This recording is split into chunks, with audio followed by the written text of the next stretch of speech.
Hello friends, welcome back my YouTube channel Indian history by Lavkesh. तो चलिए आज का हमारा टॉपिक है महाजनपद काल।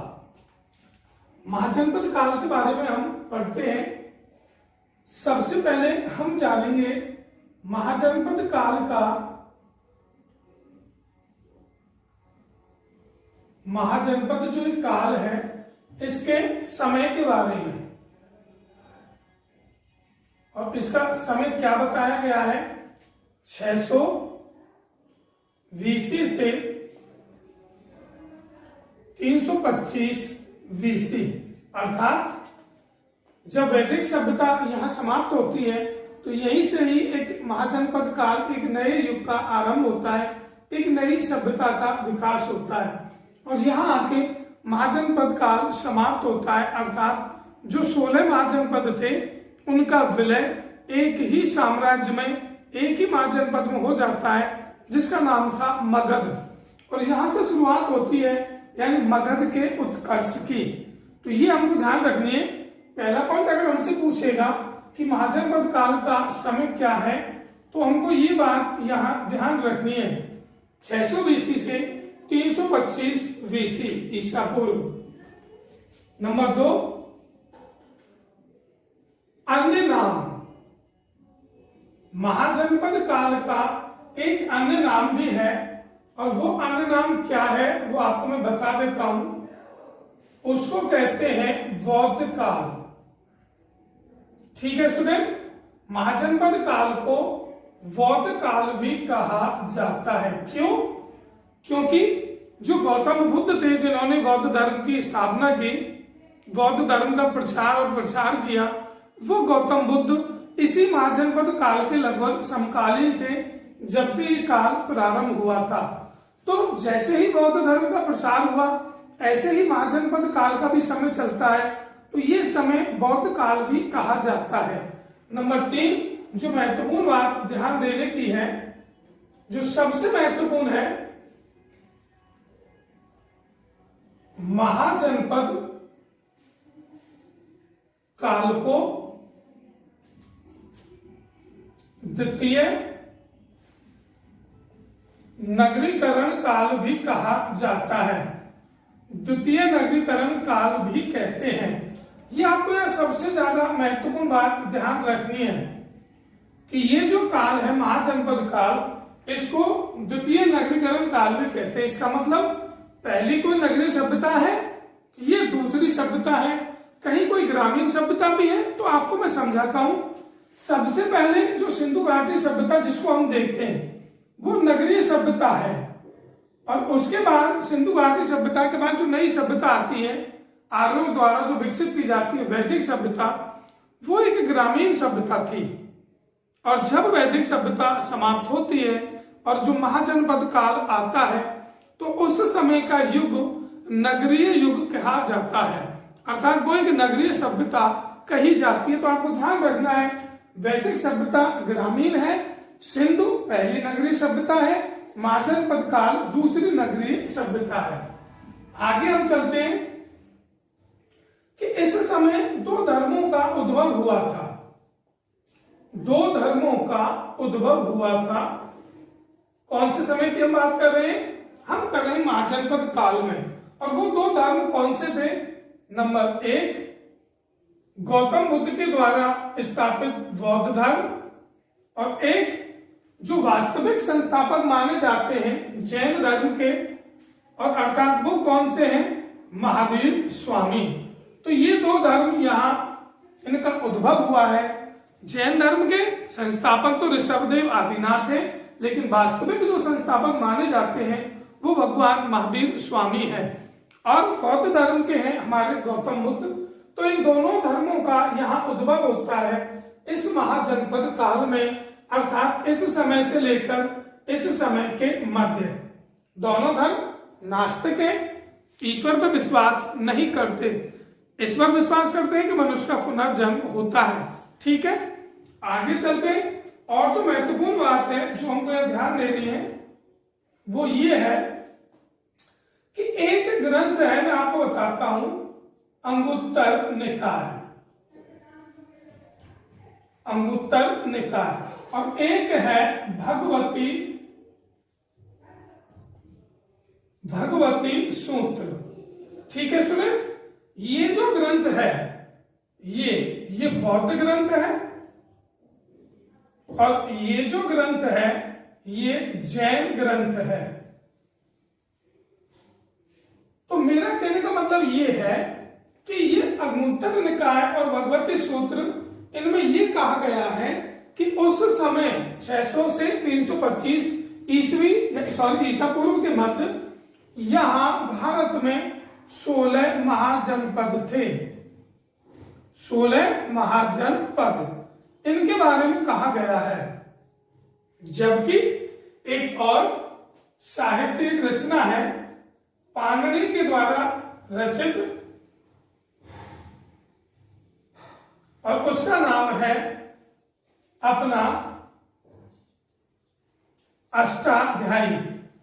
अष्टाध्यायी जो पाणिनि के द्वारा रचित है उसमें कहा गया है कि उस समय के भारत में 22 महाजनपद थे।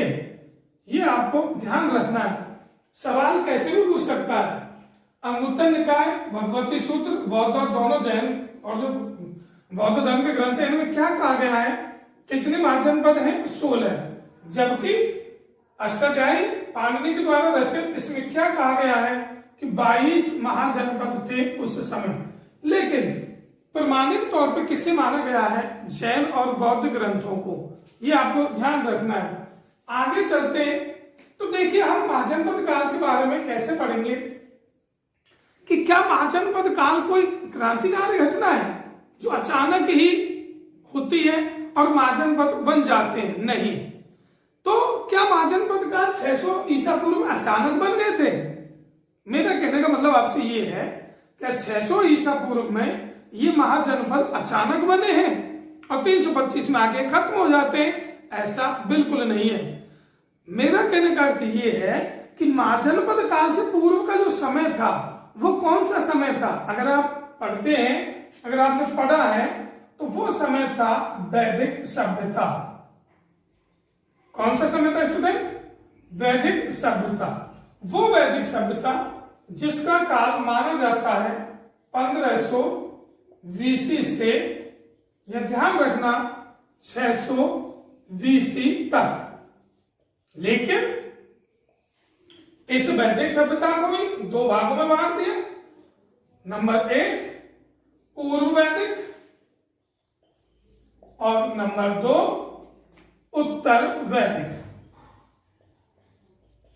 मेरा बताने का अर्थ आपको यह है कि ये जो महाजनपद हैं इनका विकास, इनका बनने की जो प्रक्रिया है वो शुरुआत हो जाती है इस काल से, उत्तर वैदिक काल से। इस पूर्व वैदिक काल का समय क्या है?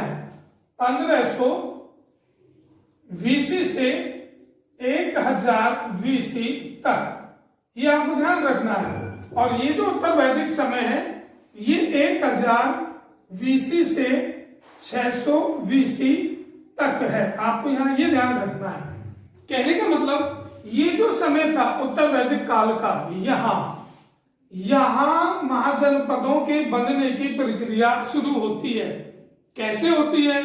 शुरुआत में ये क्या थे?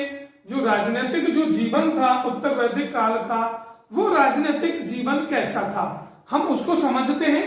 नंबर 1 में आपको बताता हूं, हम देख रहे हैं राजनीतिक जीवन। राजनीतिक जीवन कहां का? हम देख रहे हैं इस वैदिक सभ्यता का, और वैदिक में भी उत्तर वैदिक का। राजनीतिक जीवन की सबसे छोटी एक इकाई थी जिसका नाम था परिवार। अर्थात परिवार में लोग रहते थे। ये आगे चलकर बढ़ते हैं और ये राजनीतिक जीवन की सबसे छोटी इकाई आगे चल के बन जाती है कुल में, बदल जाती है कुल या कबीले के तौर पर। एक बड़े कबीले के तौर पर बढ़ जाती है। नंबर 2, इनका विकास हो जाता है। आगे चल के यही कबीला और बन जाते हैं ये ग्राम।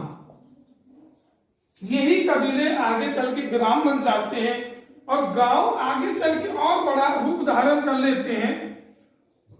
वो बन जाते हैं विष, और विष के बाद और जो बड़ा इनका स्वरूप आगे चलता है वो बन जाते हैं जन, और जन के बाद ये बन जाते हैं जनपद। ठीक है स्टूडेंट, 6 चरणों से इनका विकास गुजरा है। अब जो जनपद है, ये जनपद इस समय की हम बात कर रहे हैं, यहां से प्रक्रिया स्टार्ट होती है महाजनपद बनने की। और इसका प्रमुख कारण क्या था, वो प्रमुख कारण मैं आपको बता देता हूं। इधर भारत का जो एक भाग था, गंगा और यमुना का जो बेसिन क्षेत्र था, अगर आपने देखा हो उत्तर पूर्व में, और वो बेसिन कौन सा है उत्तर पूर्व में अगर आप जानते हैं, ये वाला जो भाग था, ये गंगा यमुना नदी का जो उपजाऊ बेसिन क्षेत्र था, इस क्षेत्र को हासिल करने के लिए इन जनपदों में संघर्ष होता है। और उनको मालूम था इस क्षेत्र पर जो कब्जा जमा लेगा, अर्थात सबसे ज्यादा खाद्यान्न और पैदावार यहां होती है, तो उसके जनपद के लिए, उसके साम्राज्य के लिए अर्थात खाद्यान्न का संकट नहीं होगा।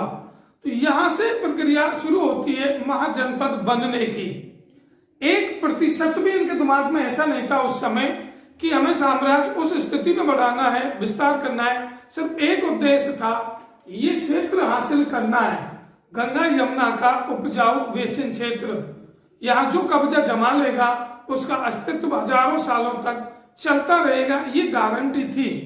फिर क्या होता है, यही जनपद इस समय आकर, इस समय, और ये बन जाते हैं क्या, महाजनपद। ठीक है स्टूडेंट, अब हम पढ़ेंगे कुल कितने महाजनपद हैं और उनकी राजधानी क्या है, वर्तमान में वो जनपद भारत में कहां कहां है या भारत से बाहर कहां स्थित है। एक बार आप स्क्रीनशॉट लें, उसके बाद में मिटाता हूं। चलिए अब आगे चलते हैं।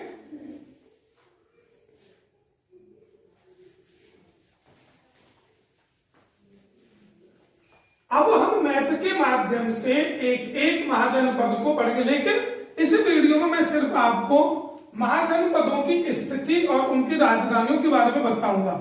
उसके बाद प्रत्येक महाजनपद की ऐसी ऐसी कहानियां हैं, बहुत रोमांचक कहानी है। अगर आप पढ़ेंगे तो इतना रोमांच आता है इसको पढ़ने में, महाजनपद काल को हद से ज्यादा रोमांच है इसमें। चलिए शुरुआत करते हैं।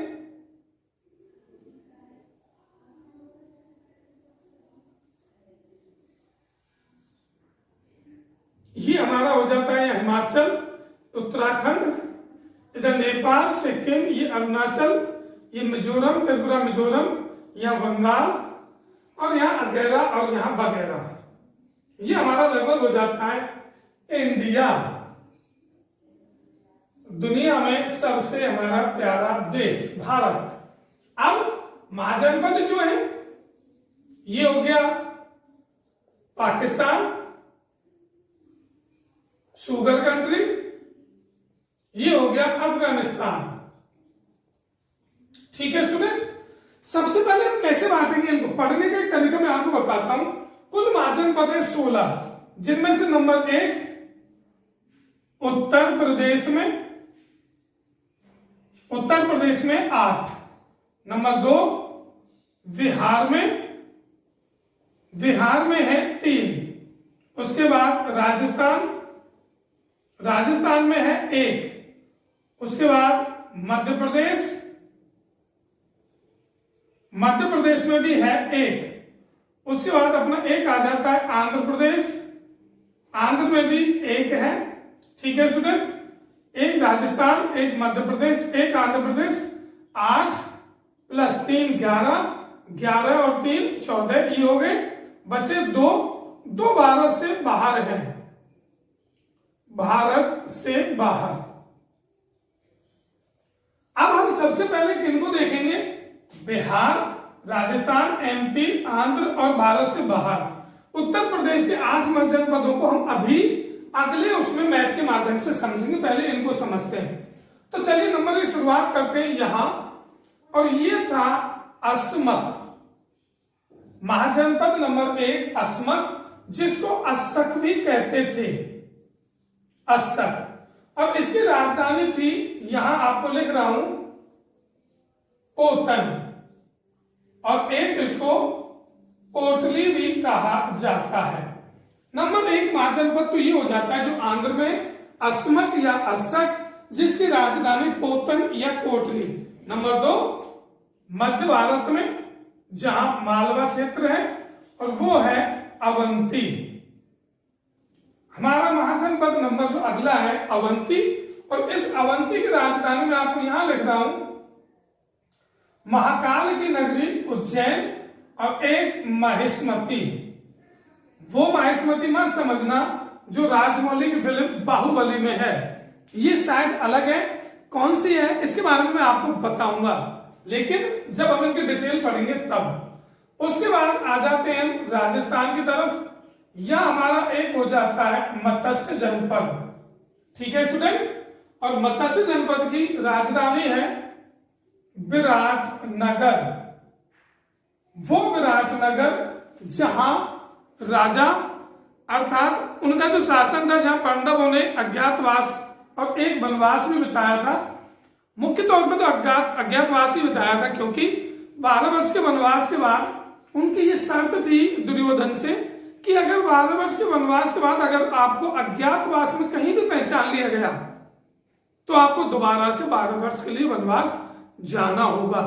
तो इसलिए वो लोग यहां राजस्थान में इस जगह आए थे जिससे कि पहचानना मुश्किल हो।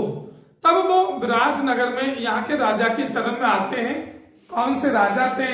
अर्जुन किस नाम से था, युधिष्ठिर किस नाम से था, किस नाम से था, भीम का क्या नाम था, नकुल कौन थे, सहदेव कौन थी, और द्रौपदी शैलेंद्री थी, उनका नाम क्या था, कीचक का वध कैसे हुआ, वो सारी कहानियां इसमें जुड़ी हुई हैं।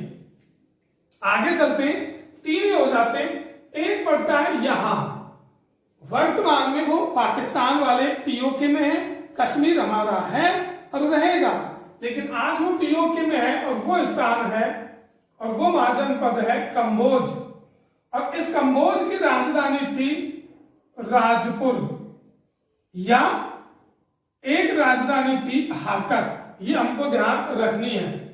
अफगानिस्तान में जो क्षेत्र था यहां, उसका नाम था गांधार, और गांधार अर्थात धृतराष्ट्र की जो पत्नी थी गांधारी, जो धृतराष्ट्र के अंधे होने के कारण खुद भी हमेशा के लिए ये प्रतिज्ञा करती है कि मैं भी आंखों पर पट्टी बांधे ही रहूंगी। उनकी क्या कहानी है, सारी बातों को मैं आपको बताऊंगा। और यहाँ की राजधानी थी तक्षशिला। ये आपको ध्यान रखना है, चाणक्य की शिक्षा नगरी तक्षशिला। भारत की 2 ही प्राचीन काल में शिक्षा नगरी प्रसिद्ध है, एक नालंदा बिहार में, एक तक्षशिला। ये आप ध्यान रखना। यहां कितने हो गए हमारे महाजनपद? 1 2 3 4 और ये 5। अब जो 3 महाजनपद हैं बिहार में, हम उनकी स्थिति देख लेते हैं। नंबर 1 यहां, और इसका नाम था बज्जी। और एक नाम मैं आपको बताऊंगा जो यूपी में था, मल्ल। ये 2 गणतंत्र थे और बाकी के 14 राजतंत्र थे। गणतंत्र का मतलब आप ये ना समझे कि वहां जनता के द्वारा शासन नियुक्त किया जाता हो, बिल्कुल नहीं। एक जो शासक था वज्जी का, वहां 8 छोटे छोटे राजा शासन करते थे। उसने अपना शासन खुद ना चला के राजाओं में बांट रखा था। इसका मतलब ये गणतंत्र था, ना कि जैसा कि आज जो आप स्वरूप समझते हैं ऐसा गणतंत्र। और उसके बारे में आपको बहुत अच्छे तरीके से अगले वीडियो में बताऊंगा, बहुत शानदार तरीके से आपको समझाऊंगा। तो बिहार में नंबर 1 बज्जी हो गया। नंबर 2 यहां हो जाता है मगध। वो मगध जो आगे चल के सभी महाजनपदों का विलय अपने अंदर कर लेता है। और मगध की पहली जो राजधानी थी, आप ध्यान रखना, फर्स्ट राजधानी, पहली राजधानी मगध की थी गिरिब्रज, और उसके बाद आती है राजगृह, और उसके बाद तीसरी राजधानी बनती है इसकी पाटलिपुत्र। अब पाटलिपुत्र को राजधानी किसने बनाया, राजगृह को किसने बनाया, वो हर्यक वंश का शासक कौन सा था, बहुत सारी बातें हैं प्रत्येक महाजनपद में, तो यहाँ संभव होना वो मुमकिन नहीं है। अगला वीडियो उसके लिए आपको उसका इंतजार करना होगा। और तीसरा जो पहला वज्जी हो जाता है, दूसरा मगध हो जाता है, और तीसरा यहाँ हो जाता है उसका नाम था अंग। ये ध्यान रखना, अंग महाजनपद जिसकी राजधानी थी चंपा। तो ये 3 महाजनपद हो जाते हैं उत्तर प्रदेश से। उसके बाद मैंने आपको 5 महाजनपद और बता दिए हैं, 2 भारत के बाहर और 3 मैंने आपको बताया, एक आंध्र में, एक यहाँ अवंती और एक राजस्थान में मत्स्य जनपद। ठीक है स्टूडेंट, बचे 8 महाजनपद, उनके बारे में आपको जो उत्तर प्रदेश में है ये मैप मिटाकर दूसरा हम बनाते हैं मैप और वहां उनको देखते हैं।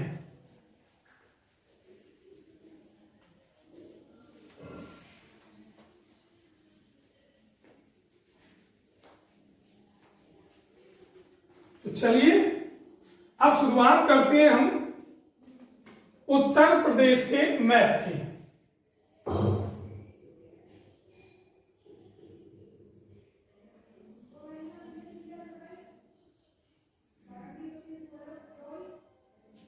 मान के चलते हैं ये अपना उत्तर प्रदेश का नक्शा है और इसमें कितने महाजनपद हैं ये आपको देखने हैं 8। ठीक है स्टूडेंट, नंबर 1 जो यहां है उसका नाम है कुरु महाजनपद, और उसके बाद जो यहां महाजनपद पड़ता है उसका नाम है सूरसेन। ये ध्यान रखना, यूनानियों ने इसको सूरसेनोई भी कहा था। कुरु की राजधानी नंबर 1 कुरु जिसकी राजधानी है इंद्रप्रस्थ,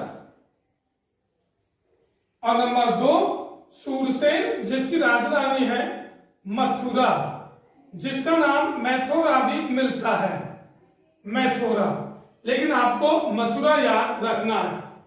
अगले जो है एक यहां है महाजनपद जो है चेदी के नाम से, और चेदी महाजनपद की राजधानी थी शक्तिमती नगर।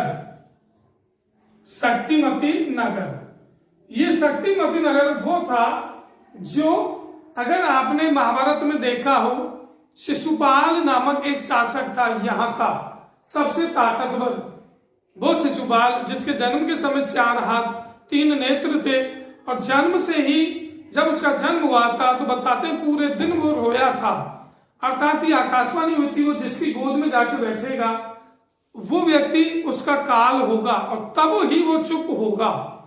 तो जब सबने बारी बारी से उसको गोदी में लिया, किसी की गोदी में जब वो चुप नहीं होता है, बैठता है, तो फिर भगवान कृष्ण की गोद में उसको बैठाया जाता है और वो चुप हो जाता है। बताते उसके 2 हाथ कट के गिर जाते हैं और उसका जो तीसरा नेत्र था वो कपाल में पता नहीं समा जाता है। उसकी क्या कहानी है, बहुत रोमांचक कहानी है, वो मैं आपको बताऊंगा आगे। चेदी हो गया, इसकी राजधानी शक्तिमती नगर हो गई। एक यहां था जिसका नाम था पांचाल, उत्तर प्रदेश में चौथा है पांचाल, जिसकी राजधानी है अहि छत्रपुर। ये आप यहां ध्यान रखना, अहि छत्रपुर, और एक इसको कहते हैं काम्पिल्य।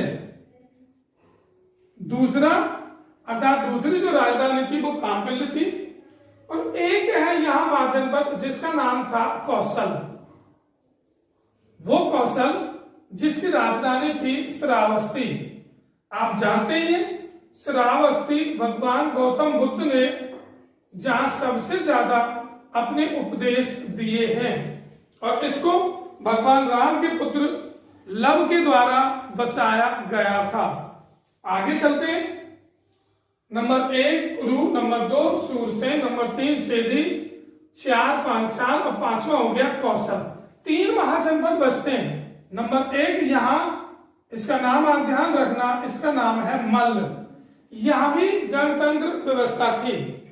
एक आ जाता है अपना यहां, एक आ जाता है अपना यहां, इसका नाम था वत्स। मल्ल की राजधानी कुशीनगर,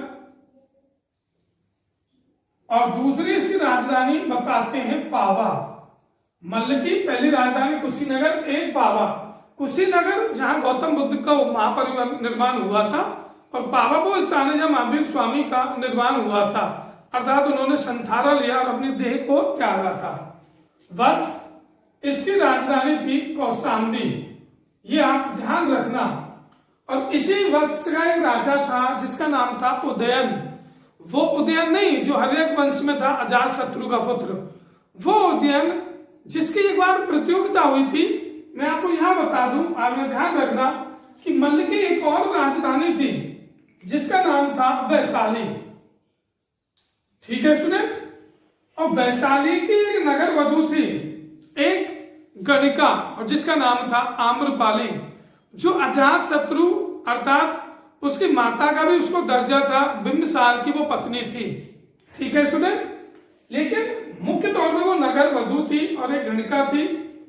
वत्स के ही राजा उदयन और आम्रपाली के मध्य एक बार प्रतियोगिता होती है। आम्रपाली बहुत अच्छी एक नृत्यांगना थी और उदयन एक बहुत उच्च कोटि के वीणा बजाने वाले थे। तो ऐसा बताते हैं पूरे दिन वीणा बजाई गई और लगभग पूरे दिन आम्रपाली नाची थी और आखिरकार में उदयन जीतता है।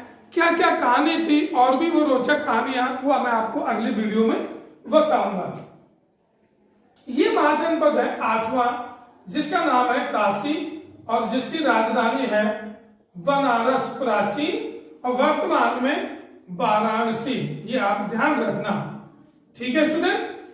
कौशल के जो राजा थे महाकौशल, महाकौशल का शासन था यहाँ काशी पर। और जब इनका वैवाहिक संबंध यहाँ यहाँ होता है, जो बिहार में जनपद था मगध, तो ये काशी को दहेज में दे देते हैं मगध के लिए। कैसे वो कहानी वो मैं आपको पूरी अच्छी तरीके से समझाऊंगा। पहले आप 8 महाजनपद देखें।